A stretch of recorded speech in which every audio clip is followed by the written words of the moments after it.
So guys, जैसा कि हमने पिछले एपिसोड में देखा कि जांग और लिंगर फेन जियांग वैली से बचकर भाग रहे थे, पर एल्डर लू ने लिंगर को शील्ड फॉर्मेशन में कैद कर दिया था और वो चेंज की मदद से उसे पकड़ने की कोशिश कर रहे थे। लेकिन जांग ने शील्ड को कमजोर कर दिया था और लिंगर शील्ड तोड़कर वहां से भाग गई थी। एल्डर दोबारा उन दोनों को पकड़ने के लिए गए थे, मगर जांग और लिंगर फिर से भाग गए थे। लिंगर ने फेन जियांग वैली के एक गार्ड को पकड़ लिया था। फिर अब हम लिंगर को देखते हैं, वो उस गार्ड को अपने मैजिक से अपने कंट्रोल में कर लेती है और उसे पूछती है कि ट्रैकिंग सिंबल्स के अलावा तुम्हारी फेन जियांग वैली में क्या खास चीज है। वो गार्ड लिंगर को एक लीफ देता है, पर लिंगर को उसमें कुछ खास चीज नहीं दिखाई देती। वो पूछती है कि इस लीफ के बारे में ऐसी क्या खास बात है जो तुम इसे अपने साथ लेकर घूम रहे हो। गार्ड कहता है कि फायर रिफ्लेक्टिंग लीफ है, अगर मैं इसे एक्टिवेट कर दूं और मेरे साथी 10 मील की दूरी पर रहे तो उन्हें मेरी लोकेशन मिल जाएगी और आसानी से मुझे ढूंढ लेंगे। ये बात सुनकर लिंगर चौंक जाती है और उस फायर लीफ को अपने पास रख लेती है। तभी जांग वहां आता है। वो लिंगर से कहता है कि तुमने गार्ड को पकड़कर बहुत अच्छा काम किया।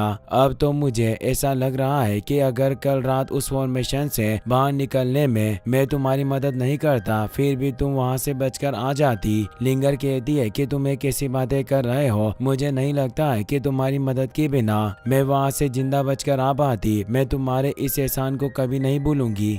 जांग पूछता है कि क्या तुमने गार्ड्स से फेन जियांग वैली के बारे में पूछताछ की। लिंगर कहती है कि मुझे लगता है कि तुम मेरी बातों पर भरोसा नहीं करोगे, इसीलिए तुम खुद इससे पूछ लो। वो गार्ड से कहती है कि गोश्त ली तुमसे जो भी पूछे उसे सब सही सही बताना। गार्ड उसकी बात मान जाता है। जांग अपनी पावर से गार्ड को पकड़ लेता है और उससे पूछता है कि आखिरकार वैली में बेल्स अपने आप क्यों बज रही है। गार्ड बताता है कि हमारी फेन जियांग वैली की यूनिक गोल्डन बेल फॉर्मेशन है, जिसे एक खास तरह का ग्रे पिग एक्टिवेट करके रखता है। ग्रे पिग शिवान माउंटेन्स का यूनिक एनिमल है और उसकी नोज बहुत ही ज्यादा सेंसिटिव होती है। जैसे ही उसे किसी आउटसाइडर के बारे में पता चलता है तो सबको अलर्ट करने के लिए गोल्डन बेल फॉर्मेशन को एक्टिवेट कर लेता है। ये सब बातें सुनकर जांग को सोचने लगता है। वो गार्ड से पूछता है कि फेन जियांग वैली के पास ग्रे पिग कैसे आया और उन्होंने उसकी मदद से गोल्डन बेल फॉर्मेशन को कंबाइन करने के बारे में कैसे सोचा। गार्ड कहता है कि अभी तक मुझे इसके बारे में कुछ भी पता नहीं है। लिंगर गार्ड को अपने पास बुलाती है और उससे पूछती है कि वो पिग किस जगह पर से गोल्डन बेल फॉर्मेशन को कंट्रोल करता है। गार्ड कहता है कि मुझे इसके बारे में कुछ भी पता नहीं है, ये बात सिर्फ वैली के मास्टर्स और एल्डर्स को पता होती है। ये बात सुनकर जांग को एल्डर लू की याद आती है। जांग गार्ड से पूछता है कि फेन जियांग वैली ने फिशमैन के साथ मिलकर काम करना कब शुरू किया।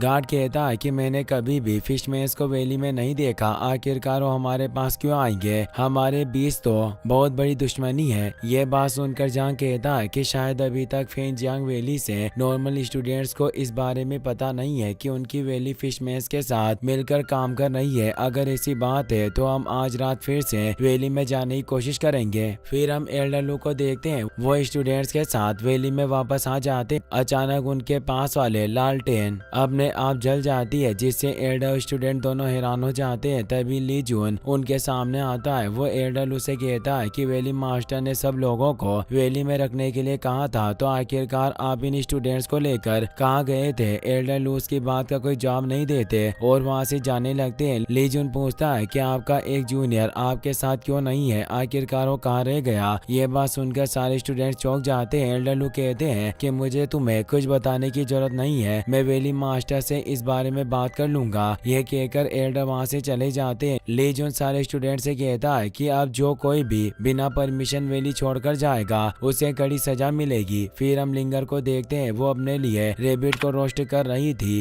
पर आग की वजह से उसके आग काफी जल रहे थे, जिस वजह से उसे रेबिट को रोस्ट करने में काफी तकलीफ हो रही थी। तो जांग उससे वो रेबिट ले लेता है और उसे रोस्ट करने लगता है और उस पर सोल्ट की सीजनिंग करता है, मगर लिंगर को कुछ समझ में नहीं आता। वो पूछती है कि तुम क्या कर रहे हो। जांग कहता है कि मैं रेबिट के ऊपर सोल्ट डाल रहा हूँ ताकि इसका टेस्ट अच्छा हो जाए। मैं हमेशा ऐसी जगहों पर रहता हूँ, इसलिए हमेशा सोल्ट को अपने पास रखता हूँ ताकि अच्छा खाना खा सकूँ। जांग लिंगर को रेबिट का लेग दे देता है और खुद जियो से एप्पल छीनकर खाने लगता है। लिंगर रेबिट खाते हुए जल जाती है और जियो उसका मजाक उड़ाने लगता है तो जांग उसे पत्थर से मारकर नीचे गिरा देता है। लिंगर को रेबिट बहुत अच्छा लगता है। वो कहती है कि मैंने आज से पहले इतना अच्छा रोस्टेड मीट नहीं खाया। यह बात सुनकर जांग को बियाओ की याद आती है, जिसमें बियाओ भी जांग के रोस्ट किए हुए मीट की तारीफ कर रही थी। उन बातों को याद करके जांग इमोशनल हो जाता है। इसका फायदा उठाकर लिंगर जांग के पास जाने लगती है और उसे मारने के लिए अपने पावर एक्टिवेट कर लेती है, लेकिन उसका पैर एक टहनी पर पड़ जाता है, जिसकी आवाज सुनकर जांग अलर्ट हो जाता है और वो भी अपनी पावर एक्टिवेट कर लेता है। लिंगर पूछती है कि तुम्हें अचानक क्या हो गया, तुम मेरी किसी बात का जवाब नहीं दे रहे थे और एकदम उदास हो गए, मगर जांग उसे कुछ नहीं बताता। तभी जियो जांग को अपने साथ चलने के लिए कहता है तो जांग और लिंगर उनके साथ जाते हैं। जियो ने फेंग जियांग वैली के पास ले जाता है, जहाँ फिशमैन वैली में जाने की कोशिश कर रहे थे और गार्ड उन्हें रोक रहे थे।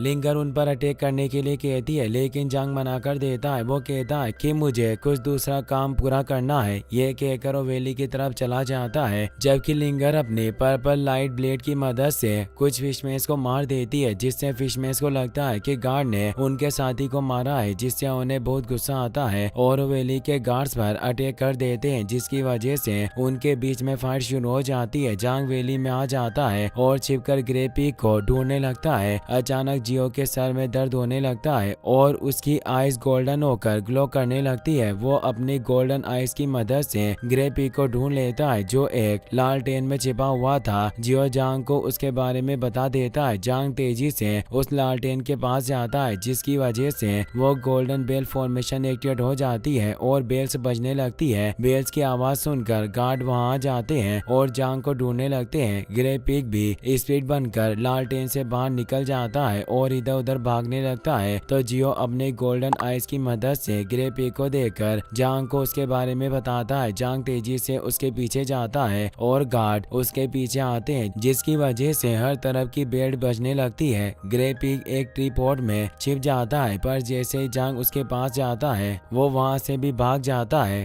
तभी गार्ड जांग को भी घेर लेते हैं, लेकिन जांग जियो को एक कपड़े में नीचे छिपाकर वहां से भाग गया था। जैसे ही गार्ड उस कपड़े को हटाते हैं उन्हें उसके नीचे जियो मिलता है, जिससे वो समझ जाते हैं कि ये सब हमारी गलतफहमी थी। वैली में कोई दुश्मन नहीं आया है, इसीलिए वो सब भी फिशमैन से फाइट करने के लिए चले जाते हैं। ग्रे पिग एक स्टेचू में छिपकर देख रहा था तो जांग एक पंच मारकर स्टेचू तोड़ देता है और ग्रे पिग को पकड़ लेता है, जिसकी वजह से ग्रे पिग बेहोश हो जाता है। फिशमैन और वैली के गार्ड्स के बीच की फाइट काफी खतरनाक हो गई थी। दोनों तरफ से लोग मारे जा रहे थे, जिस वजह से उन सबको गुस्सा आ रहा था और वो खतरनाक फाइट कर रहे थे। होंग वहां जाती है और फिशमैन से फाइट करने लगती है। ली जून भी एल्डर लू के साथ वहां जाता है। सारे फिशमैन एक साथ गार्ड्स पर अटैक करने के लिए जाने लगते हैं तो ली जून अपने फायर सोर्ड को एक्टिवेट कर लेता है और अपने स्लेश की मदद से फिशमैन के सामने एक फायर बैरियर बना देता है, जिसकी वजह से वो गार्ड्स के पास नहीं आ पाते। ली जून फिशमैन से बात करने वाले स्टूडेंट से उन्हें शांत करने के लिए कहता है और खुद होंग के पास मास्टर शांग वान से मदद मांगने के लिए जाता है। फिर हम जांग को देखते हैं, वो वैली में घूम रहा था पर अचानक जियो को चक्कर आने लगते हैं और उसकी बॉडी पर डेमोनिक ऑरा एक्टिवेट हो जाता है, जिससे जांग बहुत ही ज्यादा डर जाता है। वो अपने हेवनली मेथड की मदद से जियो की थर्ड आई में एनर्जी ट्रांसफर करता है, जिसकी वजह से उसकी बॉडी का डेमोनिक ऑरा शांत हो जाता है और वो बेहोश हो जाता है। तभी ली जून और होंग उसके पास से निकलते हैं। वो दोनों मास्टर शांग वांग की बातें कर रहे थे। जांग भी उनकी बातें सुन लेता है और इतने वक्त में जियो को भी होश आ जाता है, इसीलिए जांग ली जून के पीछे चला जाता है। ली जून और होंग एक पील पर आते हैं और एक टावर के अंदर जाने लगते हैं, लेकिन उनके सामने फायर बैरियर एक्टिवेट हो जाता है। मास्टर शांग वान पूछते हैं कि आखिरकार ये फिशमैन अचानक इतने गुस्से में क्यों आ गए और उन्होंने वैली पर अटैक क्यों कर दिया। ली जून बताता है कि कुछ दिनों पहले फिशमैन का लीडर मास्टर लू से मिला था, पर जब फिशमैन लीडर यहाँ से वापस जा रहा था तो किसी ने उसे और उसके साथियों को मार दिया।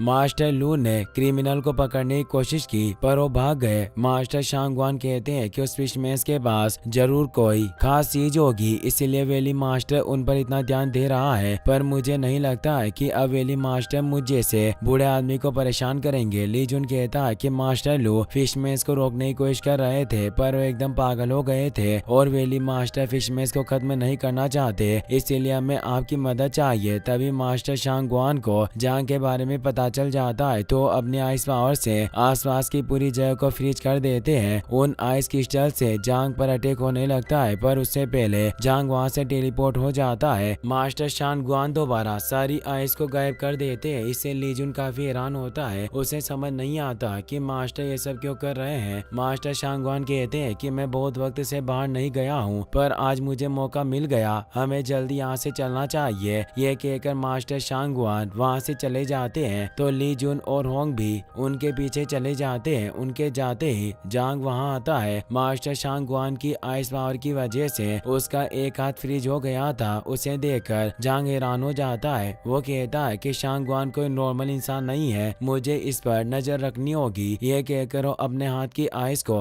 हटा देता है। इसी के साथ ये एपिसोड यहीं पर खत्म हो जाता है। गाइस, अगर आपको वीडियो पसंद आया हो तो इस वीडियो को लाइक करने के साथ साथ चैनल को सब्सक्राइब जरूर कर लेना। मिलते हैं नेक्स्ट वीडियो में।